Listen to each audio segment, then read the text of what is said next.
En el marco del 36º aniversario de la Fundación Libertad, sube a este escenario el señor presidente de la Nación Argentina, doctor Javier Milei.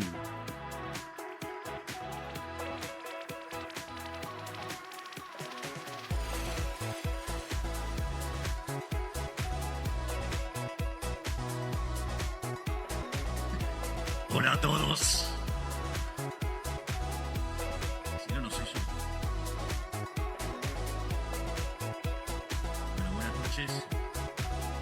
Muchas gracias a la Fundación Libertad por permitirme ser parte de esta reunión.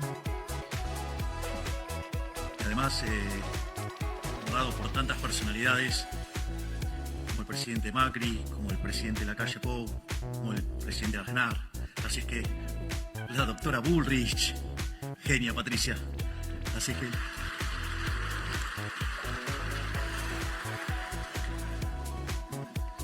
obviamente que al momento de que uno tiene que elegir una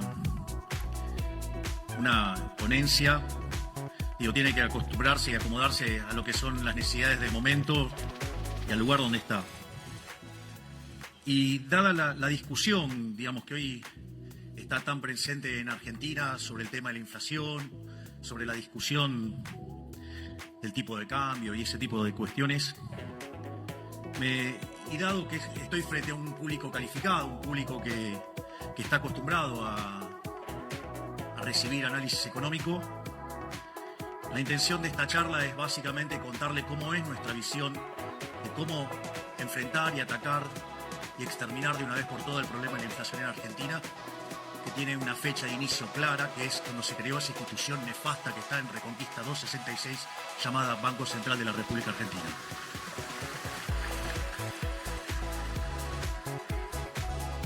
Por otra parte, por ende, la presentación se llama Dineros, Precios, Política Monetaria e Inflación. Otra cosa que descubrí que en la interacción con distintos economistas locales es que la gran mayoría de los economistas locales, profesionales y de renombre, no tienen idea de algo tan importante de esto, que es el problema del ancla nominal. Y porque básicamente no entienden qué es el dinero. Es decir, qué es en ese tratado nefasto llamado Teoría General de la Ocupación, el interés y el dinero, causó un daño tan grande que todavía, digamos, seguimos heredando algunos problemas de definición de marco conceptual que hace que nos equivoquemos tanto y tan seguido los economistas. De hecho, recién en el auto repasábamos un chiste que decía, digamos, de las últimas 5 recesiones, ¿cuántas pronosticaron los economistas? 9.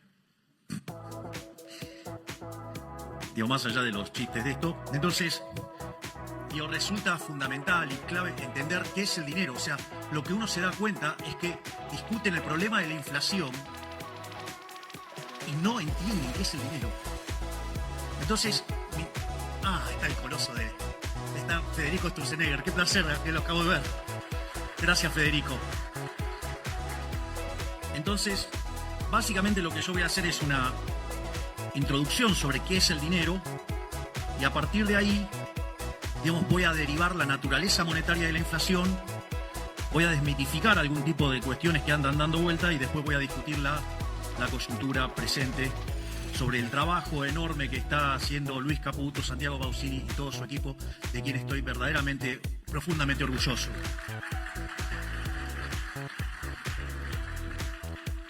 Entonces, lo primero es, si no hubiera dinero, ¿cómo sería la economía? Bueno, la economía sería una economía de trueque, donde se intercambian bienes por bienes.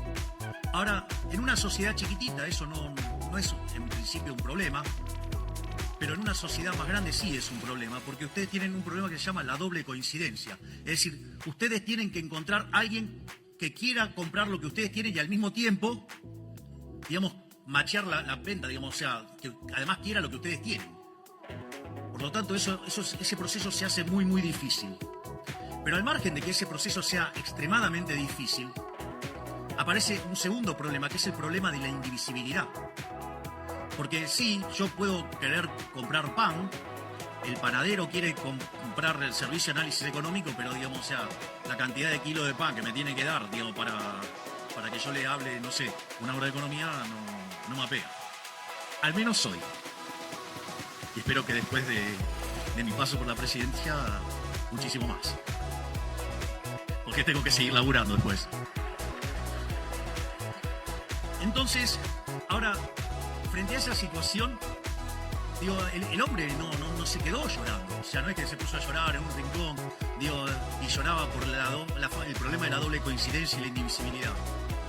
Le buscó la vuelta, y descubrió que había bienes que se intercambiaban muchísimo más que otros. Es decir, entonces, no es que compraba esos bienes que se intercambiaban mucho porque en principio los quería tener, sino que los adquiría para poder usarlo de medio indirecto para comprar otros bienes. Es decir, la idea del bien de intercambio indirecto. Es decir, y cuando aparece el bien de intercambio indirecto, lo que está apareciendo ahí es justamente el dinero. Es decir, ese bien que oficia como bien de intercambio indirecto, justamente ahí nos encontramos con la aparición del dinero. Entonces, por ejemplo, cuando el hombre era nómade, el primer dinero que apareció, ¿cuál era? El ganado. ¿Por qué? Porque el ganado era lo que comían y como eran nómades, les permitía moverse con el ganado. Consecuentemente, usaban el ganado como moneda. Después el hombre se volvió sedentario, entonces descubrieron que había otras formas más eficientes de utilizar dinero. Entonces, por ejemplo, una de las cosas que consumía mucho el hombre, que era el pan. Entonces, ¿qué empezaron a usar como bien de intercambio indirecto? El trigo. Entonces, no es que compraban y vendían trigo porque les interesaba el trigo per se, sino que en realidad lo usaban mucho porque era un bien de intercambio indirecto. Ahora, no solo eso. Después, por ejemplo, cuando uno dice el término salario, ¿sí? ¿Y por qué era salario? Porque básicamente se pagaba en sal. ¿Por qué era tan importante la sal? Miren, si había personas que le iban muy bien, digamos, en la antigüedad, era la gente que llevaba por todos lados que especies. ¿Por qué? Porque les permitía que tenga gusto algo la comida. ¿Ustedes se fijaron en lo que es comer la comida sin nada de condimento? Es una inmundicia. Digo, se lo digo, no sé cómo es algo gracioso, pero traten de hacerlo, es una cosa horrible. En especial, fíjense que es lo que les pasa cuando se ponen a dieta. Digo, hay algunas dietas que son un poquito más complicadas.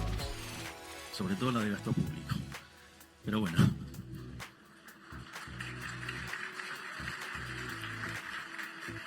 Ahora, digo, más que aplausos, digo, deberíamos estar regocijando, ¿no? Que por primera vez le estamos dando duro y parejo al gasto público. Estamos cumpliendo el sueño de Rothbard.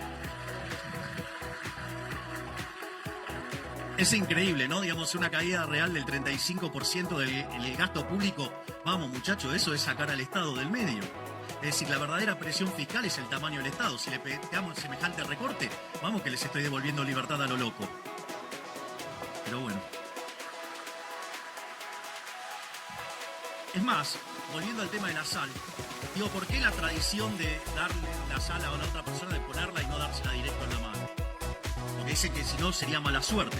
¿Y cómo era el tema del pago? Digo, venía el tipo con un saco, imagínense, entonces le pagaba con un saco de sal. Imagínense si cuando ustedes estaban manipulando la sal, se caía. Y era mala suerte, era una pérdida instantánea seguro. En ese contexto, por eso digamos que se apoyaba la sal. Y se pesaba, y ahí se hacía el intercambio. Ha habido otras monedas, como ser el tabaco. Es más, cuenta una historia Milton Friedman en una de sus conferencias, que dice que en la Alemania, digamos, después de la Segunda Guerra, cuando viene la hiperinflación, usaban clavos, usaban coñac, y dice que es la definición de dinero líquido más líquida que había conocido. O sea, había encontrado el verdadero M1. Digo, chistes de economistas, no se hagan problema. O sea, la próxima charla vengo con los subtítulos. Entonces, básicamente, ahora, ¿cuál era el problema con todo ese tipo de dineros que habían aparecido? O sea, que eran mercancías, o sea, que tenían un valor de uso como mercancía, pero también servían para hacer transacciones. Entonces, y eso oficiaba como dinero. O, digamos, cuando trabajamos en microeconomía y empezamos en equilibrio general, hablamos de numerario. Ahora, ¿cuál es el problema, digamos, de ese tipo de monedas? Bueno, que uno no vive un solo periodo. O sea, podían oficiar de unidad de cuenta, podían oficiar de medio generalizado de pago, Pero ¿qué pasa? No preservaba el valor. Y como la economía, digamos, afortunadamente no es de un solo periodo, sino que es intertemporal, que incluye varios periodos, se degradaba con el tiempo. Es decir, como si tuviera tasa de interés negativa. Entonces, ¿qué es lo que descubrió el hombre? El hombre buscó los metales. Y así es como aparecieron dos monedas, que es el oro para las transacciones grandes y la plata para las transacciones más chicas. Entonces, vean que lo más importante de todo esto, o sea, ¿para qué hago toda esta historia de por qué aparece el dinero, cómo aparece el dinero? Para entender que el dinero es un bien de intercambio indirecto. Es decir, y al ser un bien de intercambio indirecto, ¿qué quiere decir? Que su demanda es una demanda derivada. Es decir, yo no demando dinero para llevármelo al traje de madera. Si yo demando dinero para hacer transacciones y básicamente quiero utilizar ese dinero, ¿sí?, para financiar un sendero de consumo a lo largo de toda mi vida. Es decir, por eso uso dinero. Ahora, si yo, entonces el dinero tiene esa connotación, esa característica, ¿de qué depende entonces la demanda de dinero? Y ahí es donde nos empezamos a encontrar con estos problemas. Porque si yo lo estoy definiendo de esta manera, la demanda de dinero tiene como contraparte el sendero intertemporal de consumo, es decir, mi programa de consumo a lo largo de toda mi vida. Ahora, y si yo me pongo a derivar la demanda de consumo de cada uno de estos bienes, que es lo que va a determinar como contraparte la demanda de dinero, ¿de qué depende esa demanda de bienes de consumo?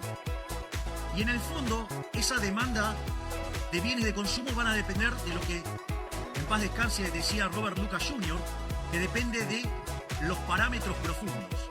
Es decir, depende de las preferencias, depende de la tecnología y depende de las dotaciones.